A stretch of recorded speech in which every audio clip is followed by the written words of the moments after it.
오늘 우리 성경 말씀 요한복음 3장입니다. 3장 우리 3절부터 우리 8절까지를 보십시다. 요한복음 우리 3장 우리 3절부터 우리 8절입니다. 우리 같이 보십시다. 예수께서 대답하여 이르시되 진실로 진실로 내게 이르노니 사람이 거듭나지 아니하면 하나님의 나라를 볼 수 없느니라. 니고데모가 이르되 사람이 늙으면 어떻게 날 수 있사옵나이까? 두 번째 모태에 들어갔다가 날 수 있사옵나이까? 예수께서 대답하시되 진실로 진실로 내게 이르노니 사람이 물과 성령으로 나지 아니하면 하나님의 나라에 들어갈 수 없느니라. 육으로 난 것은 육이요 영으로 난 것은 영이니 내가 내게 거듭나야 하겠다 하는 말을 놀랍게 여기지 말라. 바람이 임의로 불매 내가 그 소리를 들어도 어디서 와서 어디로 가는지 알지 못하나니 성령으로 난 사람도 다 그러하니라. 아멘.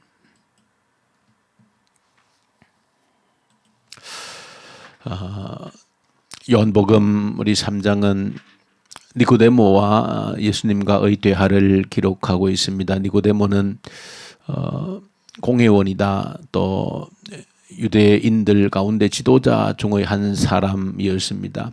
그런 사람이 아마 예수님의 가르침 또 예수님께서 여러 가지 기적을 일으키시는 그런 것을 자신의 눈으로 직접 목격하고 보통 분이 아니다라고 하는 그런 마음에 예수님을 한번 찾아와서 그리고 또 묻고 싶은 또 대화하고 싶은 그런 사람이었지만은 당당하게 낮에 찾아와서 예수님 앞에 나타날 수 있는 용기, 주변 사람들에 대한 어떤 눈총 때문에 그런 용기는 없었고 밤에 찾아와서 예수님께 이제 질문을 던진 겁니다. 보니까 당신은 참으로 하나님께로부터 온 선생님이다. 하나님께서 보내지 아니하셨다라고 하면 하나님께서 당신과 함께하지 않는다라고 하면 이런 일들이 도무지 일어날 수 없다 하는 그런 고백을 했을 때에 예수님께서 물과 성령으로 거듭나지 아니하면 하나님의 나라를 볼 수 없다 그렇게 말씀하셨습니다. 물론 니고데모와 예수님과의 대화가 뭔가 상당히 좀 건너뛰는 듯한 그런 인상을 주지만 그러나 또 니고데모의 중심을 보신 주님께서 그에게 반드시 필요한 또 반드시 알아야 될 말씀으로 주셨습니다. 그래서 사람이 물과 성령으로 거듭나지 아니하면 다시 태어나지 아니하면 하나님의 그 나라를 볼 수 없다 그렇게 말씀하셨는데 물론 니고데모도 이것이 무슨 말인가 도무지 이해를 하지 못해서 아주 원초적인 질문을 다시 던지고 있는 것을 보여줍니다. 아니 사람이 어떻게 다시 그 어머니의 모태로 들어가서 다시 태어날 수 있는가? 그러니까 니고데모로서는 한 번도 사람이 한 번 태어났는데 다시 태어난다라고 하는 말을 한 번도 들어본 적이 없었던 것입니다. 그래서 다시 태어나지 않으면 새롭게 태어나지 아니하면 하나님 나라를 볼 수 없다. 그러니까 사람이 어떻게 다시 어머니 모태로 들어가서 다시 태어난단 말인가 그렇게 질문을 아주 원초적인 그런 질문을 던진 겁니다. 자, 여기에 대해서 예수님께서 설명합니다. 물과 성령으로 거듭난다라고 하는 것을 말씀하셨는데 한번 좀 조금 여기는 해석이 필요합니다. 물과 성령으로 난다는 것이 무슨 의미인가? 또 물과 성령으로 우리가 다시 태어난다. 이것이 바로 중생, 다시 태어난다는 말인데 중생을 한다는 것이 어떤 의미를 지니는가 하는 겁니다. 여기서 물과 성령이라 그랬는데 그래도 저와 여러분들이 한번 요 말씀은 정확하게 정리를 해둬야 될 그런 부분입니다. 우리가 다시 우리 모두가 거듭난 자들임을 고백하고 중생한 자임을 고백하고 있는데 예수님께서 우리의 중생 다시 태어남에 대해서 오늘 요한복음 3장만큼 정확하게 예수님께서 설명한 내용이 없기 때문에 그렇습니다. 그래서 정리를 꼭 해두어야 되고 또 우리가 누구에겐가 복음을 전할 때, 또 그가 다시 태어나기를, 거듭나기를 바랄 때, 또 이것이 중요한 여러분들의 기도 제목이 되어져야 되고, 이렇게 사람이 다시 태어난다, 거듭난다라고 하는 것을 정확하게 이해를 해둘 필요가 있습니다. 그래서 예수님께서 물과 성령으로 다시 태어난다, 거듭난다 그렇게 말씀하셨는데, 여기 성령이라고 하는 것은 우리가 그래도 이해를 할 수 있습니다. 하나님의 영, 성령으로 태어난다. 조금 이해가 되어지는데, 여기 물과 성령이라고 그랬습니다. 물이 도대체 무엇인가라고 하는 건데, 물이라고 하는 것은 성경 전체 흐름 속에서, 구약 성경 또 신약 성경 흐름 속에서 볼 때에 물은 가장 크게 상징하는 것은 세례라고 하는 것입니다. 세례를 물로 그렇게 상징해서 우리에게 알려줍니다. 그러므로 세례와 성령으로 그런 말이 되어지는데, 도대체 세례라고 하는 것은 무엇인가? 세례라고 하는 것은 바울 사도가 로마서 6장에서 가르쳐주고 있는 것처럼 세례란 예수 그리스도와 함께 죽고 예수 그리스도와 함께 사는 것이 세례입니다. 그러니까 세례라고 하는 것은 풀어서 쓰면 예수 그리스도와 함께 죽고 예수 그리스도와 함께 산다는 것입니다. 그러니까 결국은 예수와 함께 죽고 예수와 함께 사는 것, 이것이 바로 세례인데, 이것과 함께 성령으로 거듭난다. 그렇게 했을 때에 예수와 함께 죽고 예수와 함께 산다, 예수님의 죽음과 부활이라고 요약되어질 수 있는데, 예수님의 죽음과 부활이라고 하는 것은 바울의 정의로 따르면 그것이 바로 복음입니다. 복음의 가장 핵심이 예수 그리스도의 죽으심과 부활이라고 하는 것입니다. 그래서 우리에게 적용되어질 때 우리가 예수와 함께 죽고 예수와 함께 다시 사는 것입니다. 그 세례의 의미입니다. 물이 의미하는 것은 바로 이 복음 자체를 의미한다. 복음을 우리가 다른 말로 또 바꾸면 그것이 바로 하나님 말씀 그 자체인 것이죠. 그 말씀의 핵심이 복음이고, 그 복음의 핵심이 바로 예수의 죽으심과 부활이고, 그것이 우리에게 적용되어질 때 예수와 함께 죽고 예수와 함께 사는 것입니다. 그렇게 우리가 연결해서 보면 물과 성령으로 거듭난다라고 하는 것은 바로 말씀과 성령으로 우리가 다시 태어난다, 그런 의미가 되어집니다. 그래서 이 사실은 여러분들이 아주 공식처럼 정확하게 이해를 하셔야 된다. 우리가 어떻게 거듭날 수 있는가, 새로운 생명을 얻을 수 있는가, 중생할 수 있는가라고 할 때 어떻게 말씀과 성령으로 우리가 중생한다, 거듭난다라고 하는 사실입니다. 마치 우리가 오늘 성경 본문에서도 육으로 난 것은 육이고 영으로 난 것은 영이다, 그렇게 예수님이 말씀하셨는데, 육으로 난 것이 육이다 하는 것은 역시 우리가 그야말로 우리의 생명, 어린 아이가 태어나는 과정을 여러분들이 아시는 것처럼 부정모혈이라 그러지요. 어머니와 아버지에 의해서, 부정모혈에 의해서 육신의 생명이 태어나는 것처럼 영적인 생명이 태어나는 것이 바로 중생이고 거듭남인데, 육적인 아이가 태어나는 것이 부정모혈에 의해서 태어나는 것처럼 영적 생명은 무엇에 의해서? 말씀과 성령에 의해서 태어난다는 것입니다. 그래서 좀 더 구체적으로 적용하면 하나님의 말씀이 우리의 귀의 고막을 울릴 때에 그때 성령께서 역사하심으로 영적 생명이 태어난다는 것입니다. 그것이 중생이고 거듭남의 비밀이 되어지는 것입니다.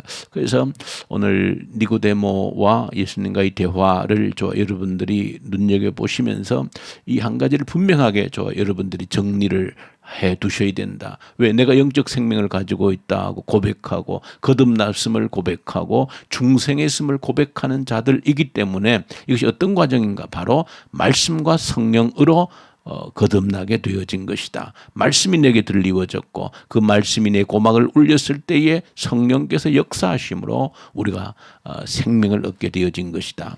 이렇게 이제 예수님께서 누구에게? 니고데모에게 가르쳐 주신 겁니다.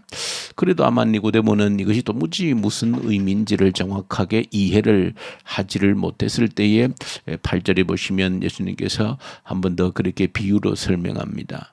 성령으로 태어났다라고 하는 것은 바람이 임의로 불지만은 바람이 임의로 불지만은 어디서 와서 어디로 가는지를 알지를 못한다라고 하는 것처럼 성령으로 난 자는 이와 같다 그렇게 말합니다.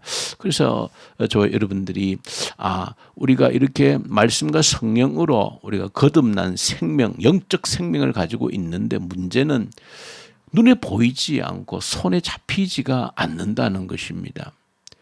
다시 말하면 내가 예수 믿는데 내가 예수 믿는다라고 하는 것이 눈에 보이지도 않고 손에 잡히지도 않고 냄새로 맡을 수도 없습니다. 그래서 우리도 답답할 때가 있는 것이죠. 내가 예수를 믿는 것인가? 저 사람 예수를 믿는 것인가? 눈에 보이지 않고 느껴지지도 않고 손에 잡히지가 않습니다. 이 답답함이 있는데 예수님은 정확하게 비유로 말씀하시기를 바람이 어디서부터 어디로 불어가는지를 보이지가 않는다는 것입니다. 손에 잡히지도 않는 것이 냄새도 없습니다. 근데 바람은 느껴지는 것이죠. 바람은 느껴집니다. 지금처럼 가을 따스한 이 산들산들 부는 가을 바람이 느껴지는 것입니다. 봄바람이 느껴지는 것입니다. 겨울에 차가운 매서운 찬바람이 느껴지는 것입니다. 폭풍 후에 거친 바람도 느껴지는 것입니다. 비바람도 느껴지는 것입니다. 그 예수님은 보이지 않지만 우리의 영적 생명이라는 것은 우리가 중생한 거듭난 생명을 가졌다라고 하는 것은 눈에 보이지는 않을지라도 그러나 분명히 느껴진다는 것을 말씀을 하고 있습니다. 이 새벽에 저 여러분들 기도 제목으로 삼기 원하는 것은 내가 거듭난 생명을 가졌고 내가 다시 태어난 중생의 영적 생명을 가지고 있는 자라고 하면 우리가 기도하기를 풍성하게 느낄 수 있는 그런 자가 되어지게 해달라는 기도가 필요합니다. 영적 생명을 가지고 있는 것이 느껴져야 된다는 것. 다양한 방법으로 언제 어디서나 내가 살아있음이 육신이 살아있음이 육적인 생명이 있음을 느끼지 않습니까? 다양하게 느끼지 않습니까? 배고픔으로도 느끼고 추위와 더위로도 느끼고 온갖 감정으로 느낍니다. 그런 것처럼 내가 영적인 생명을 가지고 있음을 풍성하게 느낄 수 있는 자가 되어져야 된다. 눈에 보이지 않지만은 바람이 부는 것처럼 바람을 우리가 느낄 수 있는 것처럼 다양하게 영적인 생명을 느낄 수 있는 그런 자가 되어져야 된다. 우리가 오늘도 시편을 읽고 우리 매일매일 시편을 한 장씩 읽어갑니다마는 오늘 시편 95편에서도 시인이 이렇게 말합니다. 시를 지어 여호와를 노래하자 그렇게 말합니다. 시를 지어서 하나님을 노래하자는 것입니다. 다시 말하면 저 여러분들이 좀 예수를 믿는다라고 하는 것, 우리가 신앙생활을 한다는 것은 어떻게 보면 참 시인이 되어져야 된다. 시인은 느낌이 풍성한 사람인 것이죠. 감성이 풍부하고 풀 한 포기를 보고도 대화를 나누는 그런 감성이 있는 자가 시인인데 사실은 성경에 우리가 이 시편의 시들을 끊임없이 우리에게 들려주시는 것은 하나님을 느끼라는 것입니다. 보이지 않지만 정말로 풍성한 감성으로 하나님을 느낄 수 있는 자가 되라는 것입니다. 무엇을 보든지 이 만물을 통해서 하나님이 창조하신 그 세계를 통해서 풍성하게 하나님을 느낄 수 있는 자가 되라는 것이 성경의 도전입니다. 저 여러분들 가을의 계절의 바뀜을 보면서도 하나님을 느낄 수 있는 그런 눈을 열어주시기를, 그래야 저와 여러분들의 삶이 뭔가 좀 풍성해질 수 있다. 딱딱하지 않고 풍성해지는 삶이라고 하는 것은 내가 가진 영적인 생명을 느낄 수 있는 이 감각이 점점 발달해가는 자가 되어져야 된다는 것입니다.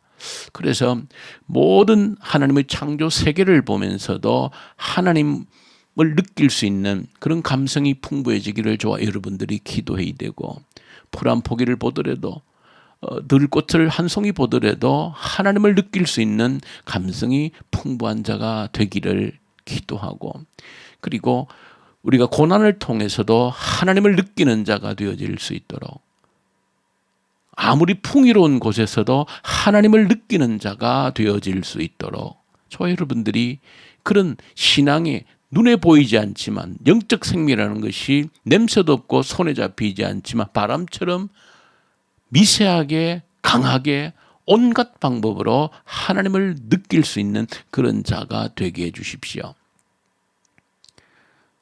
우리가 가장 영적 생명을 느낄 때는 언제겠습니까? 저는 늘 우리 죽음이 다가올 때, 죽음을 생각할 때 영적 생명을 강하게 느끼게 되어지는 것이죠. 보이지 않지만, 눈에 잡히지 손에 잡히지 않지만은 내게 육신의 죽음이 가까울 때에 강하게 느껴지는 것이 영적 생명의 실체가 되어지는 것이죠. 그러나 또 우리가 죽음 이전에 이 땅에 살아가면서도 풍성하게 내게 실제하는 이 영적 생명을 예수님께서 바람으로 비유하셨던 것처럼 느끼며 살아갈 수 있는 그런 풍성함이 내 삶에 있게 해주십시오. 이 시인의 노래처럼 만물을 보고 모든 것을 보고 하나님을 시를 지어 노래하는 그런 풍성한 삶을 살게 해주십시오라고 하는 것이 또 이 새벽에 저 여러분들 기도가 되기를 간절히 소망합니다. 우리 주님 아버지 감사합니다. 그저 딱딱한 메마른 신앙생활 되지 않게 하시고 살아있음이 느껴지는 영적 생명의 실체가 바람을 느끼듯이 온몸으로 느낄 수 있는 그러한 저희들 신앙이 될 수 있도록 은혜를 베풀어 주옵소서. 우리 주 예수님 이름으로 기도 올려드립니다. 아멘. 하늘에 계신 우리 아버지, 아버지의 이름을 거룩하게 하시며 아버지의 나라가 오게 하시며 아버지의 뜻이 하늘에서와 같이 땅에서도 이루어지게 하소서. 오늘 우리에게 일용할 양식을 주시고 우리가 우리에게 잘못한 사람을 용서하여 준 것 같이 우리 죄를 용서하여 주시고 우리를 시험에 빠지지 않게 하시고 악에서 구하소서. 나라와 권능과 영광이 영원히 아버지의 것입니다. 아멘. 주신 말씀 붙들고 우리가 보고 듣고 하는 모든 것들을 통해서 나의 살아있는 영적 생명의 실체를 느끼게 하여 주시고 시를 지어 하나님을 노래하는 삶이 되게 하여 주십시오. 간절히 기도로 올려드리고 이 나라를 북한 땅을 간절히 올려드리십시다. 하나님을 두려워하는 자들이 이 땅의 지도자로 세워지게 하시옵소서. 북한 땅에 악한 정권이 속히 소멸되게 하시고 성령의 계절 복음의 계절이 오게 하시옵소서. 이 코로나 사태 앞에서 결코 우리의 믿음이 뒷걸음치지 않게 하시고 하나님의 뜻을 헤아리며 하나님의 얼굴을 구하는 그런 기회가 되게 해 주십시오.